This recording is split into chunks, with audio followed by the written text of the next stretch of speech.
art of the Easter egg. The art of the Easter egg is The that art of it. there's do's and don'ts, right? Like I'm never going to plant an Easter egg that ties back to my personal life.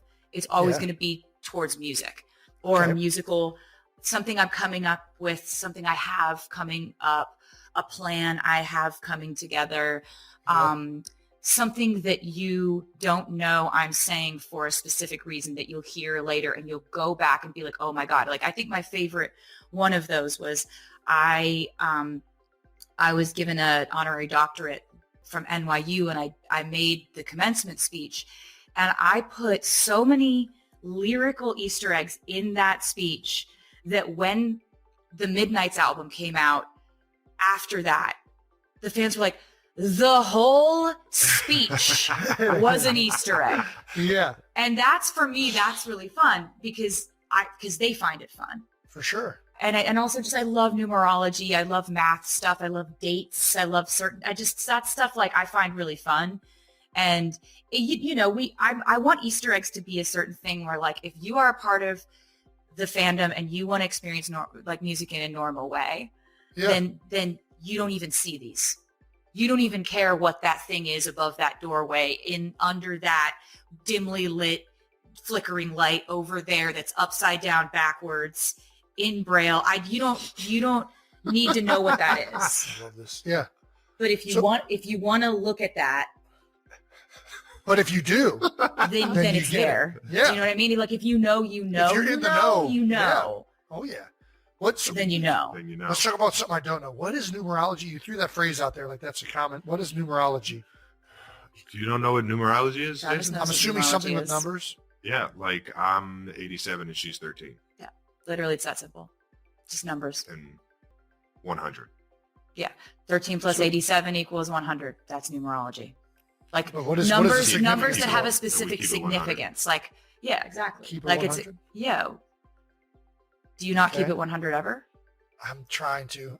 I attempt to. It's crazy that you don't. What numbers do I have? Just admitting that like that. Kylie, I don't know how to do this. It's okay. It's not for everyone. My favorite number is 13, though. It always has been. Travis. I know. Yeah. And that's part of the numerology of why we're dating. Okay. That's part of it. Okay. It's been in my life, Travis likes people that like the number 13. Yeah. Yes. What does liking the number 13 say about us, though? It says that we're family. In trichodectophilia, I think it is the obsession with 13. It's every day, dude. This is every day.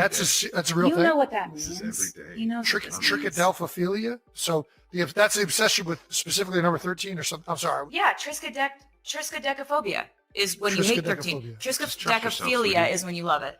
Philia is love. Mm-hmm. I don't know why. I think it was like everybody else was afraid of number 13. So I'm like, yeah, that's I like a phobia. 13. That's phobia. Okay. Yeah, you're just being contrarian, which I love. I love that about you. All right. Well, you're just like, you want to do this? I'm going to do this. That's exactly how I sound. Right. Jason. Let's get Jason. All right. Favorite thing about the Eras Tour was, besides going to it and just being like this amazed at everything. I think I was on another podcast recently, just like all of the songs, everything you just talked about, where it changes so much, right? There's something new every 20, 30 seconds. It was incredible. The nonstop length of it. But I'm going to be remiss if I don't say one of the things that I love is watching Travis Kelce get on the stage. The man in the tuxedo. Oh, it was so good. It was so special. That was like, we were like, that came out because we thought we were doing a bit. Like we both thought we were just joking. Because a lot of what we're saying is like inside of a bit and we're laughing the whole time. And every once in a while, one of us will be like, are you serious? Like I could be. I could be serious. Are you serious? I was serious in terrifying fashion. I was like, yeah. It was like wouldn't it be funny if kind of thing. Fun. Yeah. And I would try not to fuck this up. It was no, the show's perfect. You don't want to fuck the show up, do you? But I knew you were going to be down for. I knew you were if you wanted to do it. Like I was never going to pressure you to do it. But the fact that when we were talking about it, we were joking, I saw that little twinkle in your eye where I was like, oh, he wants to do it. You want me to He go on wants stage? to do it. He wants to. Do you want me to go on stage? Yeah, you got up there. I'll do it. You were so good. Every single beat, his comedic timing is crazy. Like, It is good. and when the lights are bright, he slows down time. Like that's when he. Well, no, I just black out thrives. and hope that it ends out like perfect. That's you said. That's you and I are saying the same thing. I did. He's I a big honestly, blackout yeah, Yeah. yeah. Like I rose from that stage, and I saw how many people Dude. are looking at you, and I was just like blackout. You looked so good. Yeah. It was so amazing. Like it was one of the loudest, if Sorry. not the loudest screams I've ever heard on the tour. It was insane. It really was. How many, Trev, you played football in some of the biggest stadiums you've been No, in it's front. nothing People have like been staring this. at your whole life. It's What nothing was like that this. moment like? It was nothing like this. Were you I felt nervous? like an ant.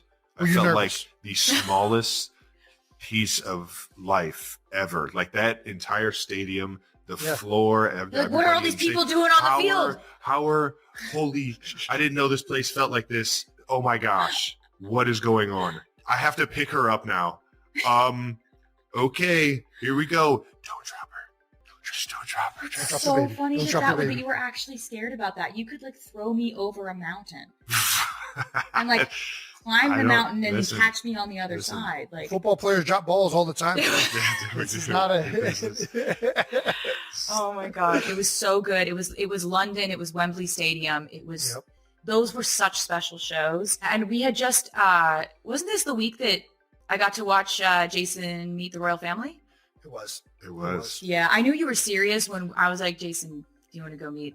Yeah. And he was like, And I, what do I do with my beer? yeah, I Yeah. watched him have this moment with his beer where he's just like, but I want to take it. But I know that I probably should not take it. That's right. I watched this happen and it was kind of the most What do I amazing. do when I meet? I like that you picked up on it because that was exactly what was Yeah, going if in my I head. don't have my beer, what do I do with this hand now?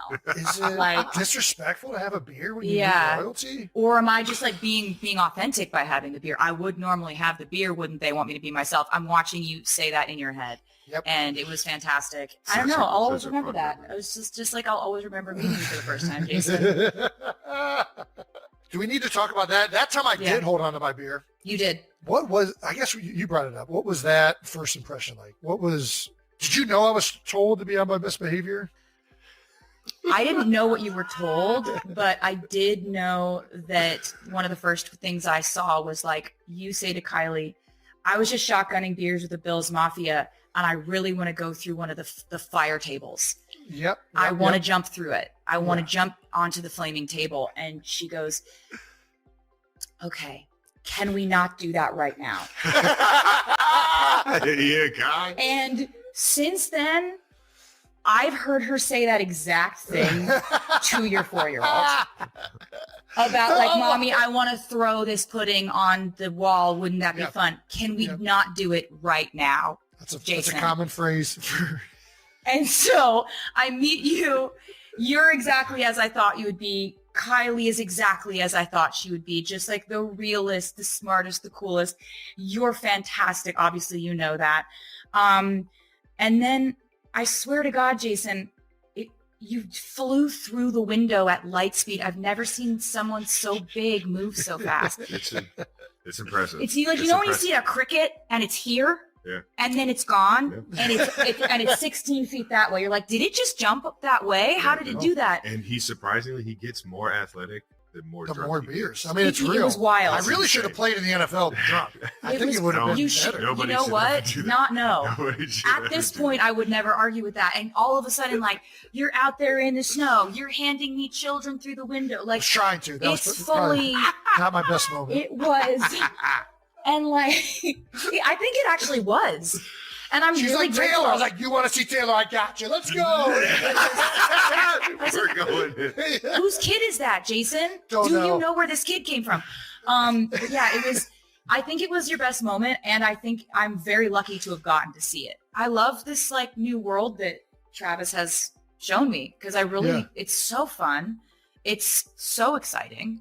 There's so much pressure on these players that I kind of was like, I've only ever been in music and been like, you know, seeing that, but the pressure on sports is just such a different type that I have such a respect for everyone. Like everyone I meet on his team, like everyone I see doing this, I'm just like, you've been focused on this since you were a kid, and it shows. Well, and I'm sure there's a lot of relatability there. Anybody trying to be the best at what they do and dedicating their lives to it. I mean, yeah. And I've been so lucky because I never have gotten to see what the suite looks like when I play the game. Because they didn't have a camera I never on get it. to see my friends and family. So now whenever I make a play, I get to see it, what it actually looks like, how much fun they're having, what, the type of support that I get and how crazy it gets. So the Vegas Super Bowl, there was a camera on the suite, and when Nicole scored that touchdown, and to see everybody in that suite start jumping on each other. People are body slamming each other into other rooms. It was so violent. It's giving me the chills right now. Everybody. I'm the luckiest guy in the world. That video to get everybody going crazy. People like went down. Like there were people punching each other. It was like absolute chaos.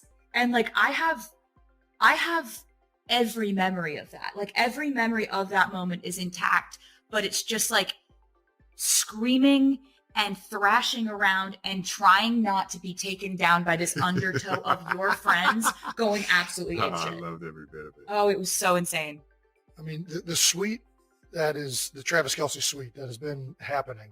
What was your first impression of that? Of everybody in there? Oh, Who's the MVP of the Oh suite? my Who's the God. MVP of the suite? Okay, so he's got, which is an incredible, like a huge green flag, is that Travis has had the same friends since he's probably 4 years old. Yes. Literally. And he's incredibly good at maintaining friendships, and he's so loyal, and his friends are equally loyal. They're just the funniest, most hilarious group of people. Yeah, and you want to talk about green flags. The first game she went to, the Bears game, she literally went through the front door of the stadium. Yeah, we walked right in. Just right in, like like general admission? Through general admission, with everybody on the bus to the game. Oh my And gosh. I was just like, oh, she's just in it. Yeah. She's down. She's down for the ride. She's Well, it here was she's here for the It fun. was She's like like, I I'll had to fucking tell go. his friends I'll go around through the me. mud. I'll be a part of Chiefs Kingdom. Like, if this is where we walk in, this is where we walk in. I don't know what to tell you. I don't have an alternative. I'm like, we just played here 3 months ago. Yeah. And we went a different way, but I'm not going to say that. I'm not going to backseat drive this shit. What was that like? What were people doing? I remember using, like, Ross was like, Yep. Ross is so tall and so broad that it's like that helps a lot. And then just, you have a lot of other just like big bulky dudes that Yeah. you're friends with. Yeah. Yeah. Green flag, not threatened by other guys. That's right. At all. I was walking in I had a hat on and I had a mask on, and I'm walking in just in the front. We're walking in with thousands of people in Arrowhead, and nobody noticed. Oh my gosh. There were rumors that we had Nobody been was- seeing each other, but I think people were I like, remember that. Yeah. what would they talk about? Yeah. Yeah. Right. You know? Yeah.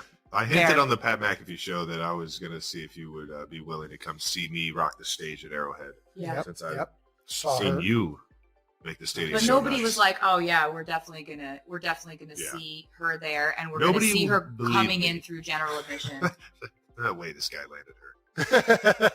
I No chance. Hey. No chance that whole podcast thing worked. didn't believe it when you told me. You manifested it. I did. Yeah. You summoned me. Here I am. Andy Reid has recently revealed that he was the one who set you guys up. How true is this revelation by Big Red? Whatever Andy Reid Cupid. says, Yeah. we're gonna stand by. We're not going to refute anything. He says it. Cupid, That's what Big happened. Red. It's all the same. That's what happened. He's been friends with my dad. My dad is the most social man who's ever been born. Shout out to Scott. I was about to say, who's not friends with Scott? He's just a maniac. He will make a My friend in an airport in 1971, have a 5-minute conversation, and still be talking to that dude twice a week now. And Yes. but he's like that with everyone he meets. Like he's able to have very many very meaningful relationships, and it's a skill. It's a talent. Yeah. It It is. is a mind-boggling talent that I have only known him to have. Yeah. Yeah. He's It's a impressive. savant. It is impressive. He's a savant. Impressive. Social right. savant, my dad. And so he knows Andy, and Andy's been coming to shows for years and stuff like that. So I've always had like a really positive vibe about Andy Reid. Yeah. I didn't really know what what the sports were that he was doing. But I knew that was my dad's friend, Andy Reid. You knew he was really I good. now know he is literally the most iconic, legendary coach of all time. Yeah, and like from the way that you talk about him, his leadership style is I respect it so much. Right. Because I feel like it's done without like aggression or raising your voice or losing your composure. It's all very composed and focused. It can happen. He will rip you apart for sure. But not in you got to be really like but I feel like the plays he's calling. Yeah, but that's the thing. It's like, but it's not done. It's not overdone, right? Like if you get it from him, you deserve it, and you're gonna shape up. Exactly. That's what I heard. From exactly, you. and there's validity to it. There's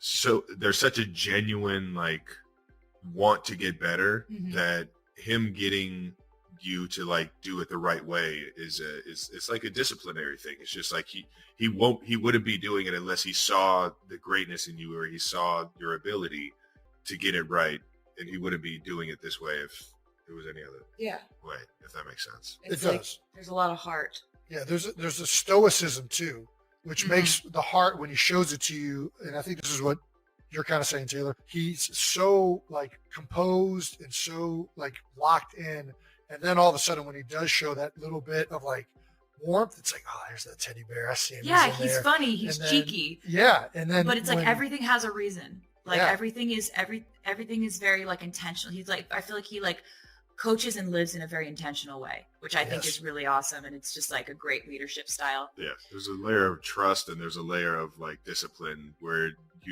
you're going to have some fun playing for him, but you're going to know when you got to flip that switch to be serious and be on point and do it his way. He says it all the time. He's got 51%. I was like, all right. Whatever you say, boss. I always feel like when you lose your shit, you lose your leadership. You know? Yeah, for sure.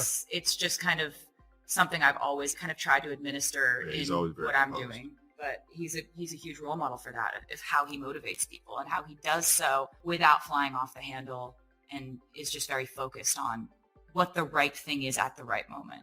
Yes. You know? Yep. So so did Andy tell Scott something? Is that what I'm trying to?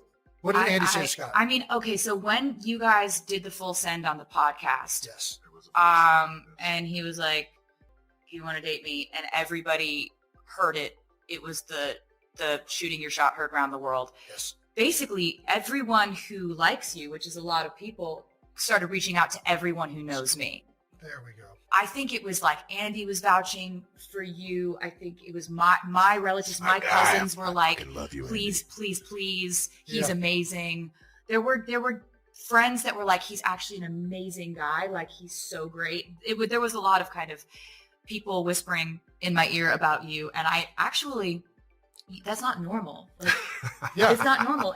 There are people just willing to go to bat for you and be like, you don't understand. This guy's incredible. Well, Andy, well done. Yeah, thank you, Andy. And Scott, thank you. There we go, Scott. Speaking of which, how's Scott doing? He's doing good? So he is doing incredibly well. My dad had an interesting summer.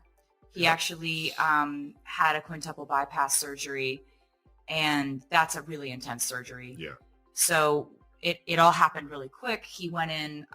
I know he would want me to say this because he really he learned a lot through this process. He's had a healthy, perfect EKG every year that he's gone in to get his physicals. Yeah. Perfect EKG.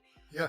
But what found his 5 hard blockages in his heart was a resting stress test. So he's been telling all his friends, you need to get the stress test because that's what's actually preventative. If you can find that earlier, you don't have to have a bypass surgery. You can sort out those blockages with stents and things that are a lot less invasive. So he finds out that he's got these blockages. They're like, we got to do this like tomorrow. Yeah. You shouldn't, like, we don't know how you walked in here, dude. This is crazy. So he was, of course, saying to our family, he was like, you guys are busy. I don't want you guys to have to like come in here. Like, you and Austin are busy. Like, just you don't have to do this. Like, don't come. The brave dad, the strong dad, you know. He said something about like when a cat is injured, it curls up around a tree and heals itself. I was like, Dad, cats don't have quintuple bypass surgery. He tried to relate. That's wild. You're just saying stuff now. That doesn't mean anything to me. And so I was like, okay, I'm not going to come there. Yeah. All right. Like, so he wakes up from surgery and it's my mom, my brother, and me and his best friend. And he comes out of surgery, and he did like a comedy set for like 15 minutes. He was the funniest he's ever been, and he's usually really funny. But he's like, we didn't know how many blockages he had, and I was like, Dad, you had a quintuple bypass. You had 5. That's crazy. It's more than we thought. And he's like, well, you see, I come from a very competitive family. We're just like, and it was kind of wild because it was very parent-child reversal. Yeah. In a lot of ways. Like my brother and my mom and I were each taking shifts in the ICU and staying with him 24/7. And I remember when I was a teenager, my parents would always, the big fight we always had is I'd sneak my cell phone into my room and be talking to my best friend Abigail under the covers all night. And they'd be like, you have a test tomorrow. You need to rest. We're taking your phone, whatever.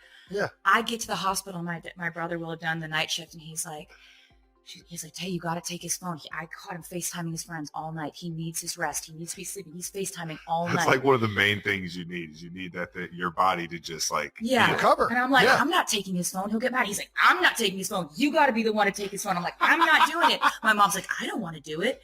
My mom. So we're just like, it's like we've got we've got to take our teenage son's phone away from him because he's FaceTiming all night. He came out of surgery, tried to give guitar picks to all the nurses and doctors, but he wasn't wearing pants, didn't have pockets, hospital gown. You know, I'm having these moments where I'm like, this dude built play sets and swing sets and cribs for me. I'm building his shower chair and his walker and his like bed that goes like this. Like, it's just surreal, man. And you're like, you know, we just all moved in with him for the whole summer pretty much. And just, you know, because you can't really walk on your own. He had a little harness for my dad, just like walking dad on his harness. And he was like the loveliest patient ever. He just kept saying thank you over and over again. So guy was full of life, man. Yeah. He was appreciative that he caught it. He still is. Yeah. You know it. We had the FaceTime with him last time we were together, and I was like, yeah, he hasn't changed a bit. This guy's still freaking got the energy going. Yeah. So like Trav was hanging with him the other day, and he was like, sweetie, he says he's at 75%. And if this is 75%, I'm truly terrified of him. To give you the update, I'm probably at 85 to 90% now. So we still got a month though. Yeah. So my dad's like, new arteries, new me. My mom just got a new knee. New knee. There we go. New knees. She's doing great. She's scampering around. We're not quite at scampering yet, but she's doing great. She's up and moving around. Yeah, this was just like the summer of my parental upgrades. Like we're just upgrading the parents, making sure that they live to be at least 186 years old. Huge. Because they're two of my best friends, and I just adore them. And it was actually one of the most special things that's ever happened to me. Like spending all that time with them this summer and getting to like you have those long talks that you don't have when it's like a small concentrated period of time. This is when I learned to do the sourdough, right? My parents' friend Tina sends over a loaf. Shout out Tina. Tina, That's my girl. I love you. Thank you, Tina. Sends over like the best loaf of bread I've ever had in my life. To call it bread feels really honestly sort of like it's gold. Sort of like minimizing what this was, it's right? Gold. So I'm like, I need to know how to do this. I go over to Tina's house. She teaches me how to do it. She gives me some of her starter. Life is never the same. Okay. All these things are happening in Florida. Travis is doing his training. He's like, look at him. Florida. Look at him. And he's so fast. And he jumps so high. So this was our Florida summer. That's what it is. It's a hell of a drug. It's one hell of a drug. Really Florida'd it up. Florida. Yeah, no doubt. All right. How many people have come up to you guys and talking about or spoken about how much they've appreciated you being a part of the Chiefs and like their daughters all of a sudden being in the sports? Because I get it all the time. Yeah. I can't imagine how much you guys get it, how much the game has grown. It definitely feels like a lot of people say that to us, which is really kind because there was never a thought in either of our heads that was going to be. I had no idea. That was a pleasant surprise. Seeing all the little girls in the stands at games, and you can see a proud father right there standing next to him. It's definitely been fun to see that surprise. You know, I think a lot of the women and girls maybe they like watched one game to see me cheer on my boyfriend or whatever. But if they stayed, which is what people are saying based on the numbers, that's because the game is so great and it's such an amazing, interesting thing to learn about. I will say it was cool to see the comparison of it all, because the way she runs her tour, her show, her like team and everything like that is very like team friendly. There are similarities in terms of her athleticism. Yeah. What she's doing for 3 hours.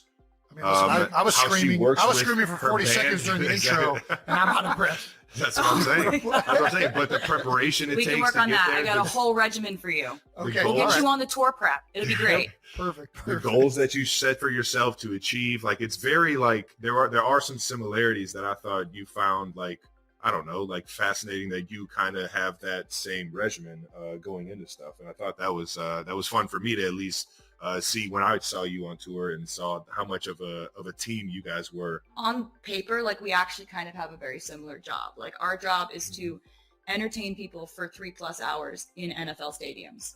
And it's like, it's when I'm true. there, it's called a dressing room. When Travis is there, it's called a locker room. Yep, For me, it's called a rehearsal. For him, it's called a practice. For him, it's called his coach. For me, it's my mom. Yeah. So so there will be times for like game versus show, right? I'll be like, baby, how was the show? Game. How was the rehearsal? The practice.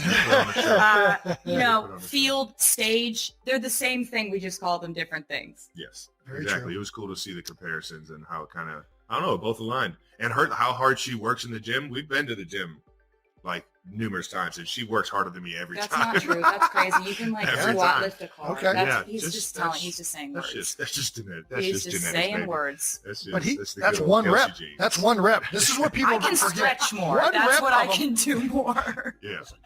I've heard about we've talked about the treadmill walk-in while you're doing the whole show and like all of it. We can't walk for 4 hours. Are you When's the last time kidding you me? walked for 4 hours, Travis? I've never even tried that. I'm not stupid enough to try something like that. You kidding me? My knees would be shredded. Oh my God. So one of the other things that's been crazy to witness is just the media attention, right? Like I think you play in the What NFL, media you attention? think Travis On Kelce. the two of us. Yes. Okay. The media attention on your guys' relationship, on the amount of people that talk about it constantly, the theories that are out there, of which I am probably way too invested in. How do you guys handle all of the noise and chatter about everything that's going on in both of your lives? We don't really. I don't see a lot of things. I'm of the firm belief that if you're basing your if you're getting your feedback from the internet or from comments and stuff, I just really think that anything you feed your brain, it will internalize. Anything you feed the internet, it will kill. Yeah. I've been in the music industry for 20 years. It's pretty hard to hurt my feelings at this point. She's a pro, and it took me a little while to be a pro about it. I think initially, and there's still some wacko theories from the beginning that I was very oh no, how is she handling this? I don't the last thing I wanted to do is screw this up. Yeah. So I'm in my mind is her being so calm, cool, collected, and so just real and understanding about everything that's going on really made me grow up real fast in that aspect of things. But also I think the fact that you genuinely find a lot of online discourse to be truly hilarious. Absolutely. Yeah. And hilarious. that changes things for me That's- because discourse and truth. Find the humor in it. Find the humor in it. if he's seeing things and he thinks it's funny and it doesn't even affect his day at all, that's really completely bled into the way that I metabolize these things. It's at a point where something can be about me, my name can be in the actual headline and it can still be none of my business. Okay. People can be out here, people might be out here doing too much. Just shaking ass. Doesn't mean I have to do a damn thing. Yeah. We live in such a social media moment where a lot of people's identities and they get their feedback from that, right? And I'm a real constructive criticism guy. Give me constructive criticism all day. I will take it. Coach me up. It'll fuel She's me. an athlete, dude. It's helpful, right? But I have so many friends or acquaintances or people where they'll see one comment they don't like, Right. and it will ruin their day. It'll ruin their night. Like, and I just want to say to them, like, you should think of your energy as if it's expensive, as if it's like a luxury item. Not everyone can afford it. Yep. Like, not everyone has invested in you in order to be able to have the capital for you to care about this. Right. Because like what you spend your energy on, that's the day. And it's so Doesn't true. right? Like it doesn't matter where you were. Like maybe you went to go get coffee today. Maybe you saw friends today. If you were obsessing over one thing that you saw, like you literally like saw some guy call you mid, and and you can't stop thinking about it. No, he did not. You can't stop thinking about it, dude. That's the day then. That's the night then. And so I've been able to sort of mediate a really healthy relationship with not seeing a whole lot. To what you just said too, and social media expounds all this, because everybody knows if they say one thing, but all of a sudden if they put Taylor Swift attached to it, it's going to get 1,000 more retweets and likes and hate comments or love comments or whatever. It's going to stir up tons of controversy. Totally. And I get this way all the time, where I just recently like went into the facility with Cam Jurgens, and something was happening like in the social media world that I was like, why are people like upset at this person? This is bullshit, yada, yada. And Cam just hit me with like, are they really though? Or did just one person say something? Because I used to get the same way, where I'd get upset. And then it took me like, actually, nobody really gives a shit about this. Jason's early Twitter years. Oh baby. Oh my god. Oh baby. He had to get off. He had to literally step away. It hit me right between the eyes. Because he would respond to, I wouldn't say everybody, but he wasn't shy of letting people know how he felt on Twitter. Oh yeah. No, based off of their comments. It was honestly, Philadelphia, you guys know this, it was a treat. And it's become a treat again. Now that he's back on, because you'll have a friendly conversation. Twitter used to be like a different thing, right? Like you remember Twitter. You're like, I fed a squirrel ate a piece of bread. Didn't know they ate bread like that. Straight smashed it. Now that there's autocorrect, I need to get back on Twitter. Used to be, right? I'm like, I need a pair of scissors to open these scissors. Like we're just thinking things, right? It's like a different thing now, and it's kind of about like. Information is power, I guess, unless all of your information is geared towards you thinking that everything is about you. Because, not everyone is ever thinking about one person all the time at any point. It's just like, if your algorithm is giving you either criticisms of yourself or adulation or praise, you're creating an ecosystem in which you're the centerpiece of the table. And I just don't think that's healthy. Like that's not the way I want to move through the world. So I do detach from the internet in a huge way. Like I'm just not, I have had my comments disabled on Instagram for like 10 years now. Yeah. And it's very I don't miss it. Yeah. I found that out after the Eras tour. Comments were going to be the first one. Dude, the problem is I get so mad. I then go and look at all the other comments, and then Twitter just feeds me more. And dude, you're on like Reddit. It's like, so we saw this like this. Boom, boom. Yeah. Whereas I'm like, I don't know what this is, but get it out of my office. It's on fire. Yeah. My business is making music and taking care of my fans. And I have ways of monitoring what they want from me and how best to entertain them, which is my job. Yeah. And everything else, I'm just sort of like, it's not my business. I have actual business that I need to run. Mm-hmm. Can you imagine if we just talked about what people said about our relationship? Because if we talked about that would be all we talked about, because there's so much chatter. It's like we're busy having an actual relationship. I want to hear sourdough bread puns. Yeah, and you will, and that's a promise. All right, let's get to the part of this show that I think is what everybody is going to be talking about. Do I get to say it? Do I get to say?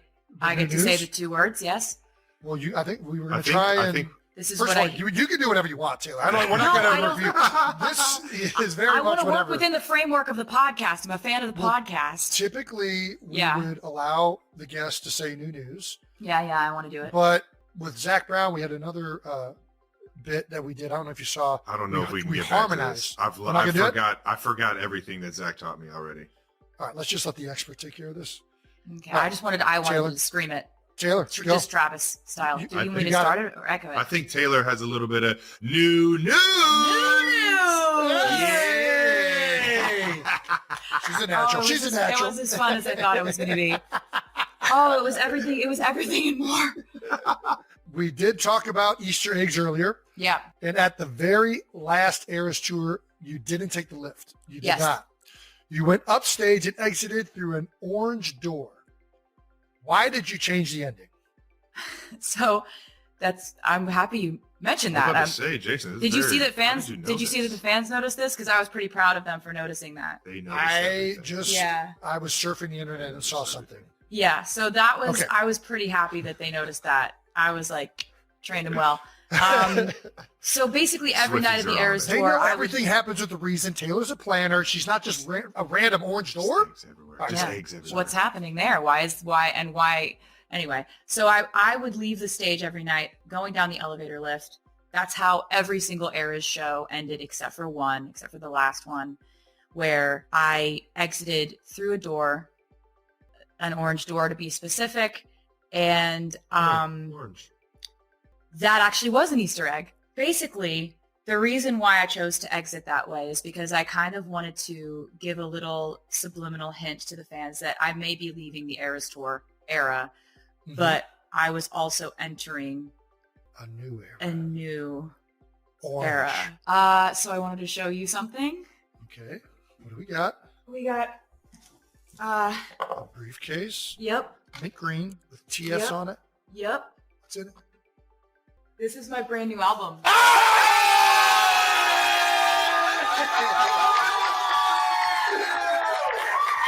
We got TS12, baby. This is my brand new album. It's called The Life of a Showgirl. Love it. It was something that I was working on while I was in Europe on the Eras tour. So while you were on tour? I was working. I would be How on tour. on earth did she do this on the tour is still blowing my mind. I just love it. I just love it a lot. I love music. I would be playing shows. I'd do like 3 shows in a row. I'd have 3 days off. I'd fly to Sweden, go back to the tour, and actually like working on this. I was physically exhausted at this point in the tour, but I was so mentally stimulated and so excited to be creating. Oh, and wow. this is... And literally living the life of a showgirl. I was. While she wrote it. That's why I called it that. Nailed it. Love it. So, do you want to see the back cover? I would love to see all of it. Yes. The back cover is where we find the 12 tracks for my 12. 12 tracks. 12 Bangers. So Okay. so we got all. What are they? So we got track 1, The Fate of Ophelia. Okay. Track Do you 2. Okay, go ahead. I was You going wanna to say, talk do about- you know what Fate of Ophelia you is? wanna talk about keep Hamlet? going.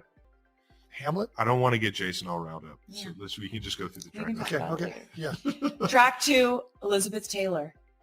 Okay. You know who Elizabeth Taylor is? You better. I'm just kind of following. along. Okay, all right. Track 3, Opalite. Opalite. You know what opalite is, Jason? Why can we stop asking me? if I Okay, know I'm things? done. Yeah, I'm not asking Jason things. He's like, I hate this I structure of know the a lot conversation. about this album, and I'm excited. Okay. Track 4, Father Figure. Father figure. All right. Track 5, Eldest Daughter. Okay. Track 6, Ruin the Friendship. Ooh. Track 7, Actually Romantic. Actually romantic. Track 8, I wonder who that Wish List with $2 is the S's. Just thought I'd point that out. There you Grammatical go. flourish. Track 9, Wood.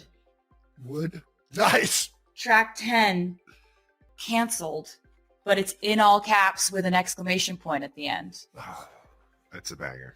Track 11, Honey. Honey. And can you do drum roll? Last track, track 12, the title track, The Life of a Showgirl, featuring Sabrina Carpenter. Sabrina Carpenter. That's awesome. So that's Look that. at this. Yeah, and so That's then Showgirl. That is a showgirl. we Yes, got it is. this orange vinyl And it's orange. here. Yeah, it is, and sparkly. Entering a Look new how era. sparkly. It's very nice. So what is the significance of the color orange? Why orange? I've just always liked it, Jason. It really So it's feels not- like, I don't know. Okay. It feels like kind of energetically how my life has felt. And this album is about what was going on behind the scenes in my inner life during this tour, which was so exuberant and electric and vibrant. And, you know, one of the things about this record is like, it's a record I made with my mentor, Max Martin, and Shellback. And the three of us have made some of my favorite songs that I've ever done before. Which ones, if you don't mind me asking? Well, they were my main collaborators on the Red album. We did We Are Never Getting Back Together, I Knew You Were Trouble, 22, Shake It Off, Blank Space, Style, Wildest Dreams. Oh, hell yes. You know, ready for it. So that's the energy we're going with. Yes, I understand why it's orange now. Okay. So yeah, we've made songs that I'm so proud of. There's gonna be some fucking bangers. Yes, I'm picking it up. Dude, yeah, it's I'm like telling that. you, it's 12. Yeah, it's like that. And so basically, we've never actually made an album before where it's just the three of us. There's no other collaborators. It's just the three of us making a focused album where, I mean, it felt like catching lightning in a bottle, honestly. Yeah. We hadn't worked together in like 7 or 8 years. And this feeds. they're just awesome. There's something about them. These guys, they're just geniuses in different avenues, in different ways. And we kind of, I'm going to put it down. Yeah. I've just never, like this, today's the first day I've seen it. Do you know what I mean? I'm just like, Yeah. So Travis is just going to cradle it the whole time. Don't drop the baby. I will not drop this baby. So it's like, working with them again was absolutely incredible. And actually, when I was on tour in Stockholm, I had Max Martin come out to the show, and I was talking to him, and I was like, I just feel like we could just knock it out of the park if we went back in and we did this all in Sweden, and it was just us three. Like, I essentially said to him, I want to be as proud of an album as I am of the Eras tour, and for the same reasons, you know? Okay. And he was like, do you understand what kind of pressure that is? Yeah, I was about to say, that is okay. I was like, It's yeah. Why like, would you? Yeah, we can try. let's So go. your entire do this. career? Got it. Yeah, we can do that in one album. Let's do it. Well, And okay. So it's like, you know, I spent time in the time that we were off doing different projects, and he and Shellback were doing different things, and I was making albums that were a little bit more esoteric, like folklore. She's so hot The- when she says these big words. You know what esoteric I means. know, it's for a specific following. Exactly. Wait, what? So he knows what that means. He What does pretends he doesn't esoteric know what mean? these words mean, but he knows what they Esoteric mean. means for a specific following, like a specific genre of people. He knows what it means. Okay. He does like a pretty, I don't know what it means thing, but he knows all the words and he knows what they mean. I don't know. And he may not have read Hamlet, but I explained it to him. So he Okay, knows what there we happened. go. Don't tell my middle school English teacher I didn't read Hamlet. So Because I definitely was supposed to. Spark notes. It's all right. I watched the Lion King. All right. see, he knows what Hamlet is. Wait, Lion King is based off of Hamlet? Yes. Jason, your Reddit searches need to be more focused on We need relevant things. Okay. we need your relationship with the internet to be like a little bit purer. Don't I Not got the pure. algorithm. I got the My algorithm. relationship I'll with send you it. the I'll what send the you it. fuck? My relationship with the internet is bad. It's about as bad as it can get. Yeah. Sorry. No, you're fine. So I was like, That's okay. I made a few records that were a bit more like specific in their sound or whatever, like Folklore, Evermore. Those were a little bit more like alt folk kind of leaning, and just kind of exploring and trying to challenge myself as a writer. And I feel like both Max and Shellback did that too in their own ways, going out to the world. And by the time we came back together, I feel like we had so much more dexterity to what we do. And it's almost like we'd all grown up so much. Like Shellback and I were both in our early 20s when we started working together, the three of us. And so it was very much like we were the ingenues, and Max was the mentor. And this was the time where it felt like all three of us in the room were carrying the same weight as creators. And So it cool. was really special. It like meant the world to me to have this creative experience where like we knew that we had to bring the best ideas we've ever had. Yeah. And I also know the pressure I'm putting on this record by saying that, but I don't care because I love it that much. And I'm Confident. so proud of it. And it just comes from like the most infectiously joyful, wild, dramatic place I was in my life. Yeah. And so that effervescence has come through on this record. And like, as you said, bangers. Bangers. And we were just like, there's no other songs coming. It's not like with Torture Poets Department, I was like, here's a data dump of everything I've thought, felt, There's a lot of songs on that one. in Yeah. 2 or 3 years. Here's 31 songs. This is 12. There's not a 13th. There's not a 4th. There's not other ones coming. This is the record I've been wanting to make for a very long time. I love it. I love this so much. Where do we start? I don't know where to start. You gave us a lot of information right there. I know. We didn't tell Jason that we were doing this. No, I just Jason- said, like, can I go on the podcast because Brad Pitt did it and I want to do it too.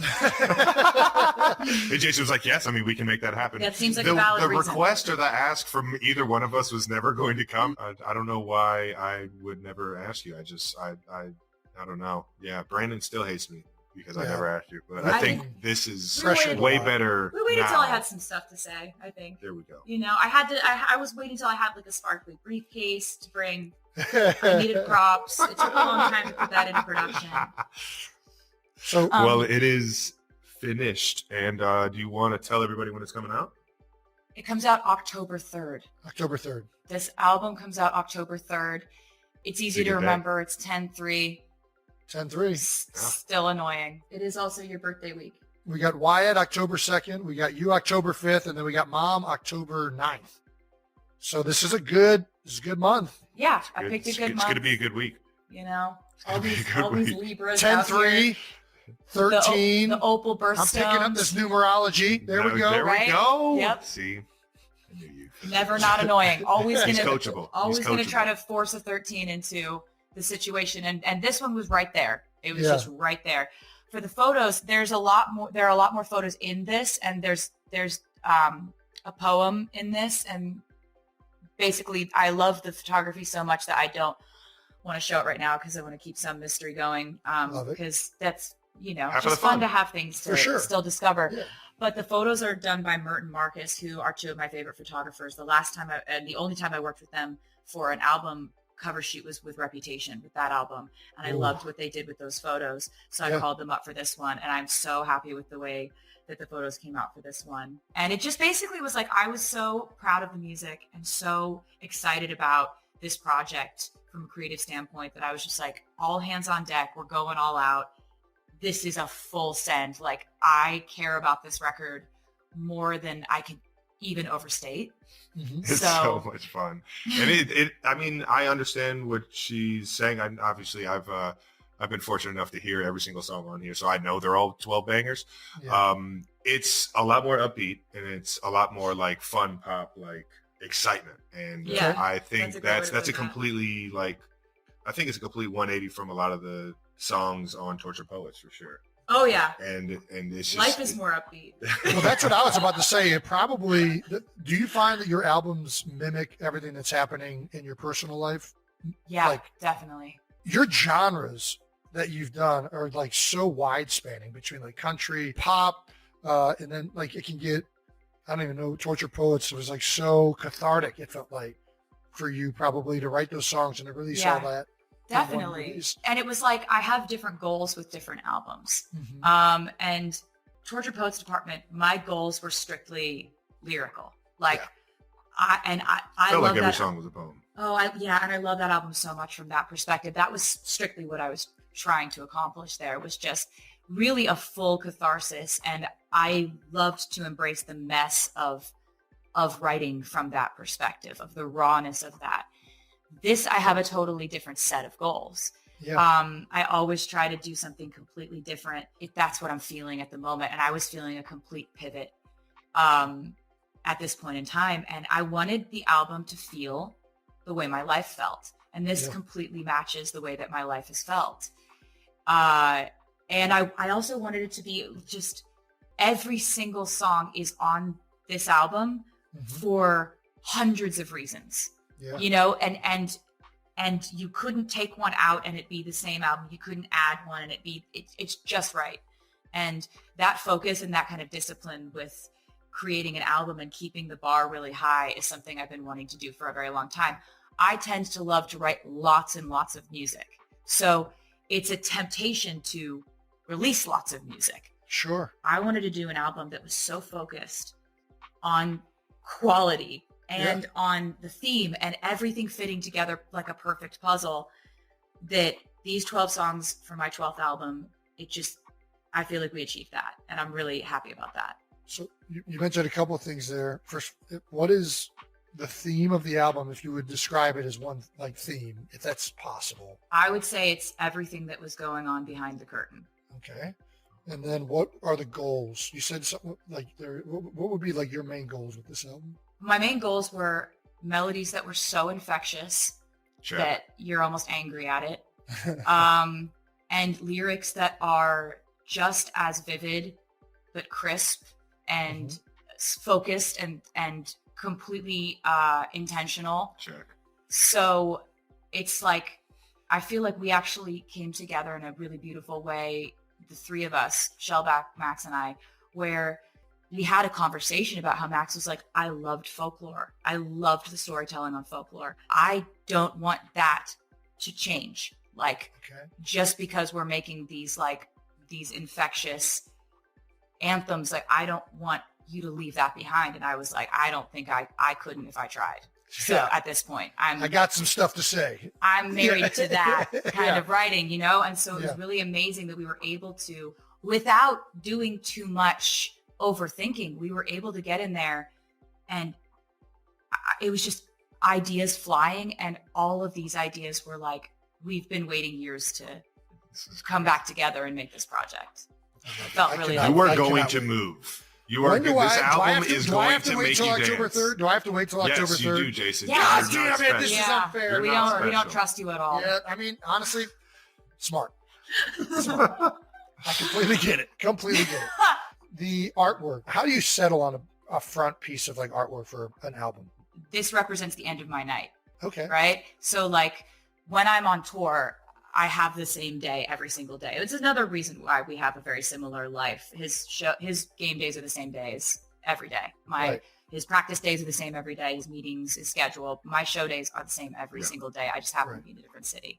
Yeah. And my day ends with me in a bathtub, not usually in a bedazzled dress. Sure. Well, it's got to be. It's on the front of it. We try to keep it decent, you know. Yeah. I wanted to sort of like glamorize all the different aspects of how that tour felt. And that's how that felt. So like be at the end of the night when all this has gone down, you won't be able to get to bed till 4 a.m. after this. Crazy. Taylor Swift kept her love life locked down. No podcasts, no play-by-plays, no explanations. Until now, on her very first podcast appearance ever, Taylor didn't just show up, she spilled everything. And yes, it was on New Heights, hosted by her boyfriend Travis Kelce and his brother Jason Kelce. Taylor joked, "This podcast got me a boyfriend." Here's why.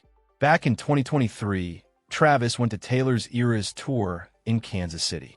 He made her a friendship bracelet with his phone number on it. Very Swiftie-coded, but didn't get a meet and greet pass. Instead of letting it go, he talked about it on the podcast. Publicly. Loudly. Taylor later said her first thought was basically, this dude didn't get a meet and greet and decided to make it everyone's problem. But then something clicked. She compared it to an 80s John Hughes movie, like standing outside her window with a boombox saying, "I want to date you." And suddenly, it felt like the exact kind of romantic chaos she'd been writing songs about since she was a teenager. What sealed it? He wasn't trying to impress her. He just wanted to know her. On their first date, Taylor asked Travis what it was like seeing his brother across the field during the Super Bowl. A question so impossible it left him speechless. Instead of judging her, he laughed and patiently explained football. She fell in love with that. And here's the wildest twist. The couple's unofficial Cupid was Andy Reid, head coach of the Kansas City Chiefs, who quietly vouched for Travis behind the scenes. Fast forward to today, and Taylor says when the cameras are off, they're just two people in love, laughing, learning, and choosing each other. From a friendship bracelet, to a podcast confession, to one of the internet's most loved romances. Turns out, sometimes the loudest love stories start with a guy shooting his shot and a girl brave enough to listen.